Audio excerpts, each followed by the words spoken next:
Thanks, Gregor. Afternoon, Andrew. I trust you'll be tuning in to Game 7 tonight. What would you like to see out of that? 1 overtime, 2, 3, 4? I don't know. I nothing. I guess I'd like to see. I don't know.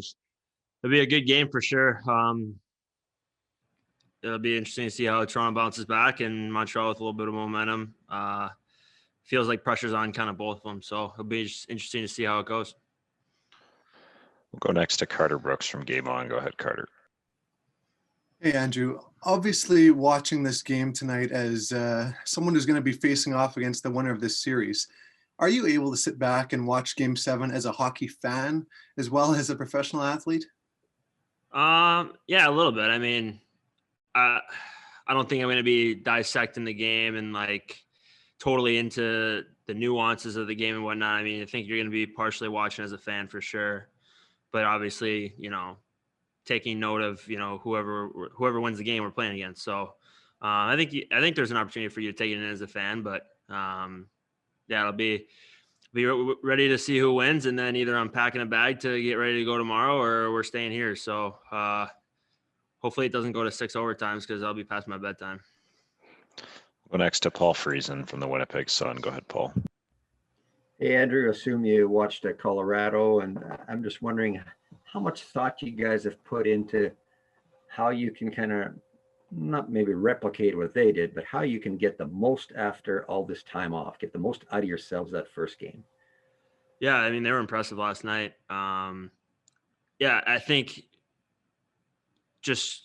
I don't know exactly what they did, but just kind of worrying about ourselves and how to, hopefully taking advantage of the rest that we got. Everyone get, as healthy as possible, and then just work up to being ready to go for the game. I think that's, we've had some layoffs this year and kind of been up and down and how we've responded to those. Obviously, this one's probably a little bit longer than those, but I think we'll be ready to go. I think we'll be fast, but to replicate what they did, they were impressive last night. So hopefully we can kind of come out with that same kind of jump. Go back to Paul Friesen for a follow-up. Go ahead, Paul. Just wondering, Andrew, if there's anything you recall from the 2018 run that you can use now. I think when we went to 7 games against Nashville and Vegas was kind of waiting for us, how we kind of came out in game 1 riding a high from winning that series. And, I thought we kind of dominated game 1, and just how kind of quickly the series kind of turned in their favor, and how, they were able to, maybe they were a little rusty game 1 and kind of slowly built back up in the series. So I just think that experience, if, whatever happens in game 1, I think, we can, revert back to that series kind of maybe in the opposite way and remember what we were feeling, remember, how it went, and just kind of, take that into account with whatever's happening in the series. So, and then just not getting too high and too low. I think, especially, that was my first playoffs. And I think the more times you go through it, the more even keeled you are. But, whenever you win a game, you feel like you're going to the Stanley Cup. And then whenever you lose a game, it feels like, you're, oh crap, the season's going to end soon. So, I think trying to, moving past that point and getting to the more experienced side of things where you're a little bit more even keel, I think is important for us to remember. We'll go next to Kelly Moore from 680 CJOB. Go ahead, Kelly. Hey, good afternoon, Andrew.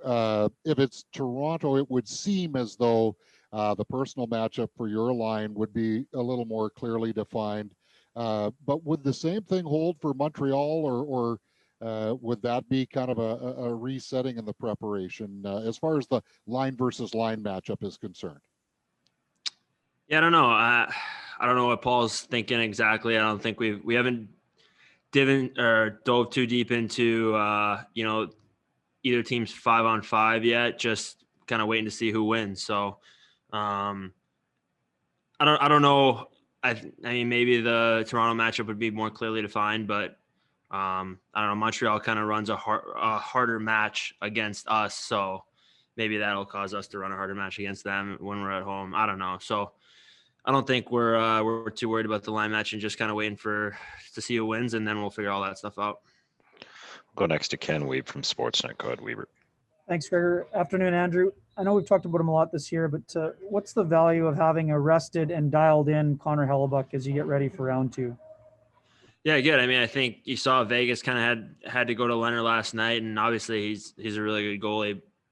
But in that situation, you want to be able to have your starter not feel like he's tired or worn down or anything like that. So, we feel really good about Helly and getting the rest, and hopefully make him work hard enough in practice where he stays sharp and is dialed in and ready to go, because he's obviously a huge part of our success.